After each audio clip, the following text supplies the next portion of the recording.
बस्ती में मैं जेल रहा, उसी को एक दो घटना बताना चाहता हूँ।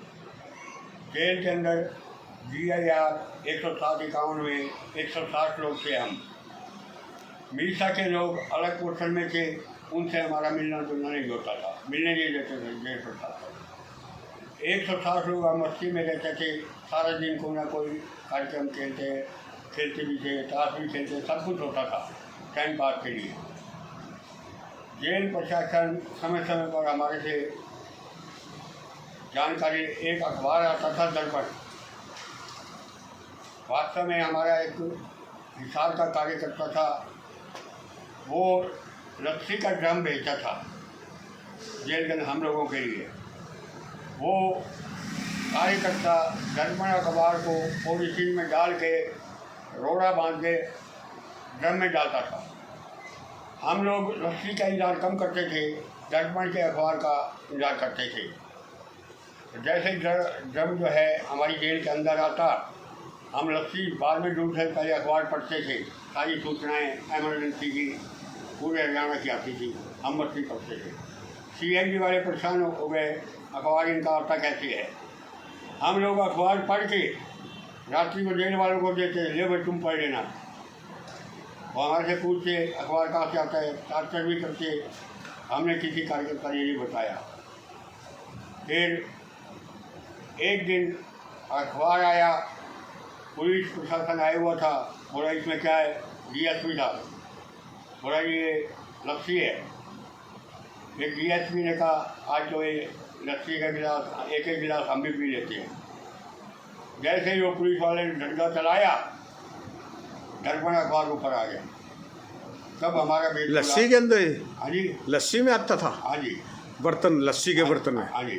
फिर दर्पण का भेद खुल गया, फिर वो हमारी लस्सी भी बंद कर दी। एक और घटना बताऊंगा।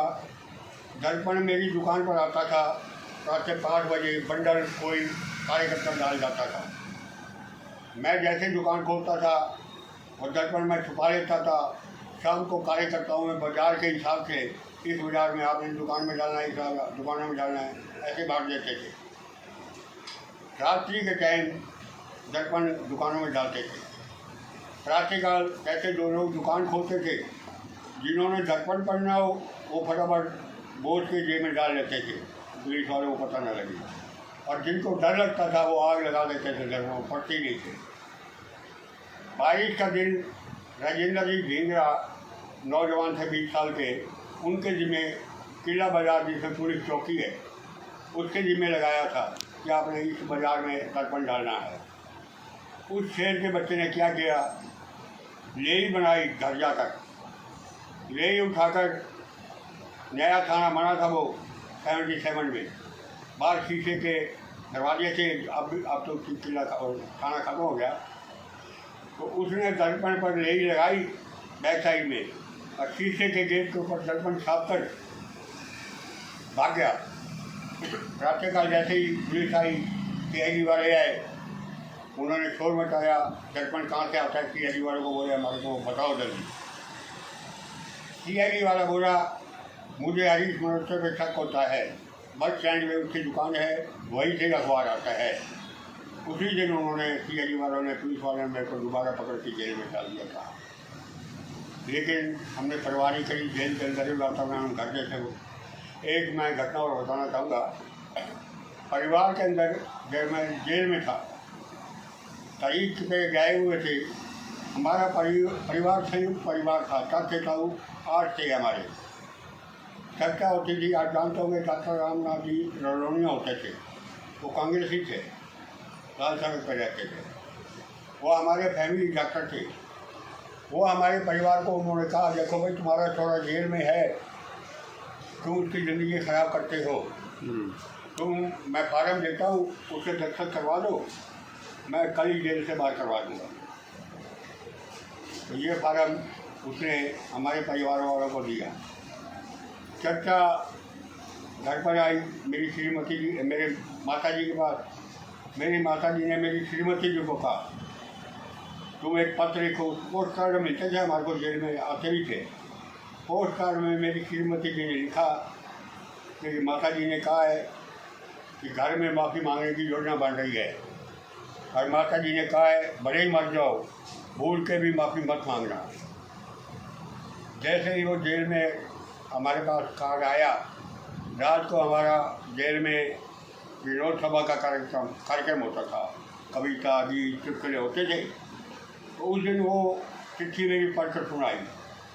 पूरे जेल में लोग हंस हंस कर पेट उनका दर्द कर भाई, इतना देखो परिवार कहता है, परिवार वाले कितना हौसला, माता ही हौसला बढ़ा रही है, माफ़ी मत मांगना।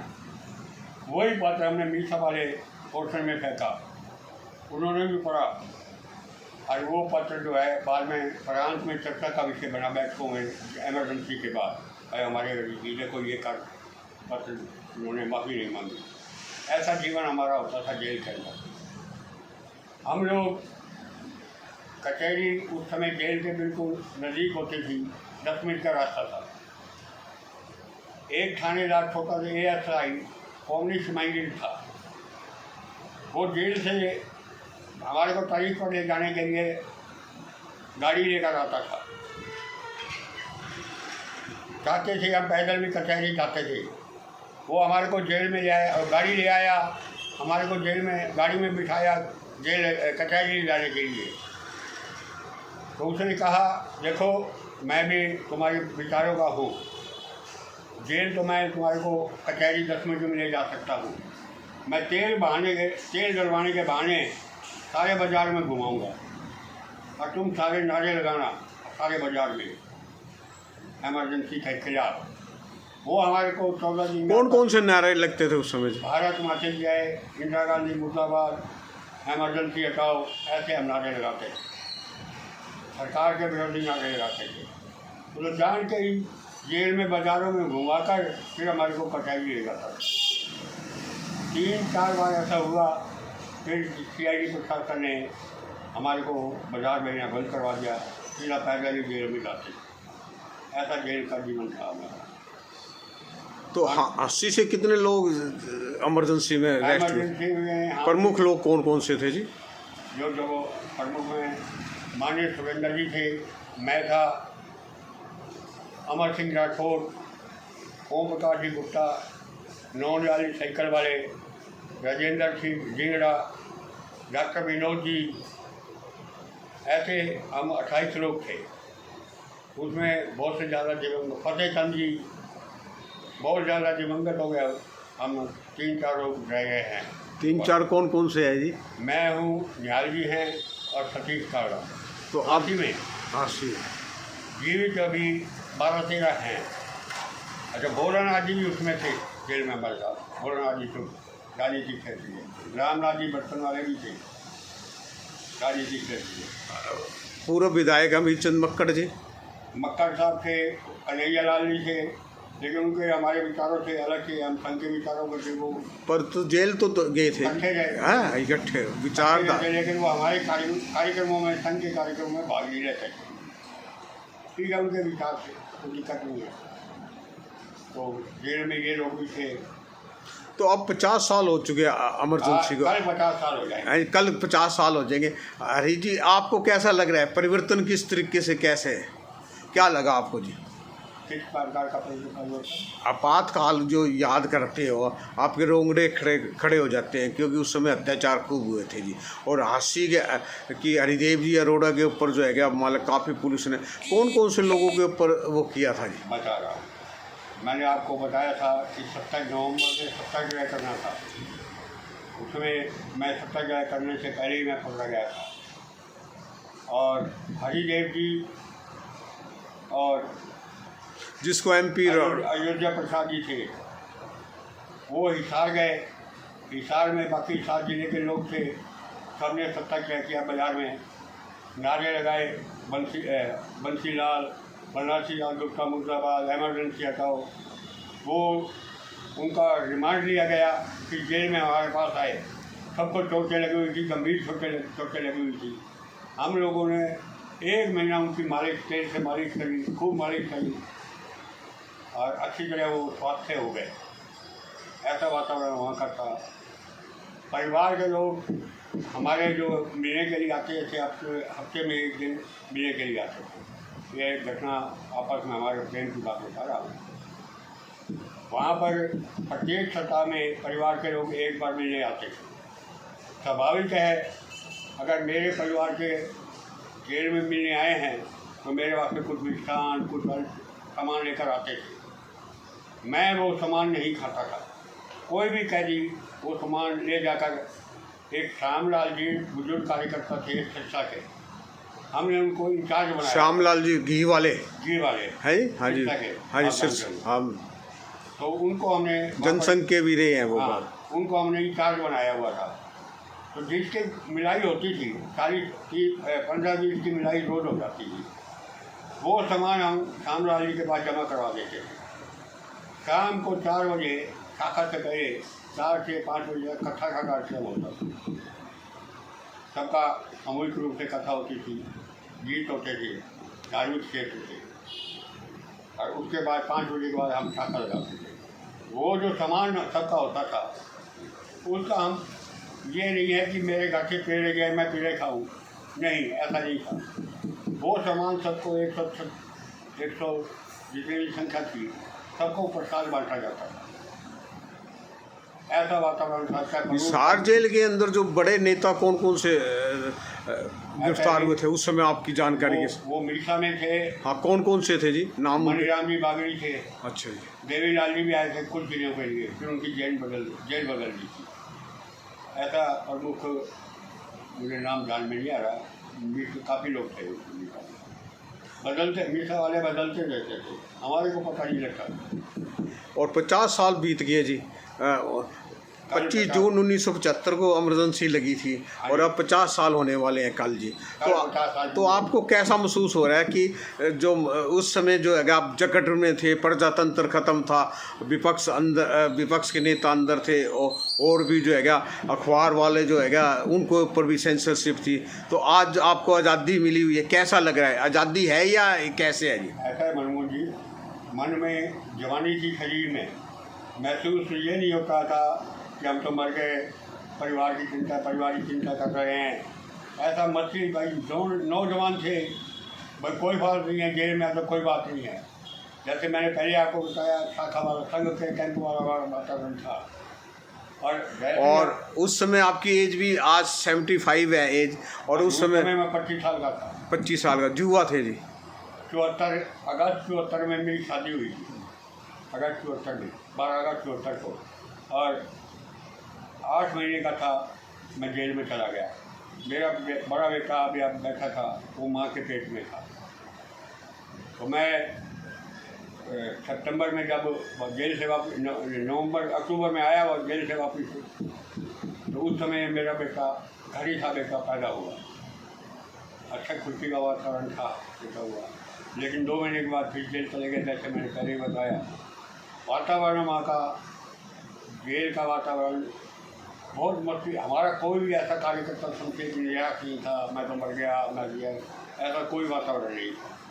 जेल के अंदर मस्ती धूप। तो अब हरियाणा सरकार ने लोकतंत्र सेनानियों के नाम से जो पेंशन वगैरह सुविधा दी है, तो उसके बारे में क्या है? 1918 में माननीय मनोहर जी ने 2018 में मनोहर लाल जी ने घोषणा की थी। हम लोगों को चंडीगढ़ बुलाया था, 18 में पूरे हरियाणा के जितने जेल में रहने वाले थे, उसको हम कार सेवक कहते थे, आपातकालीन पीड़ित।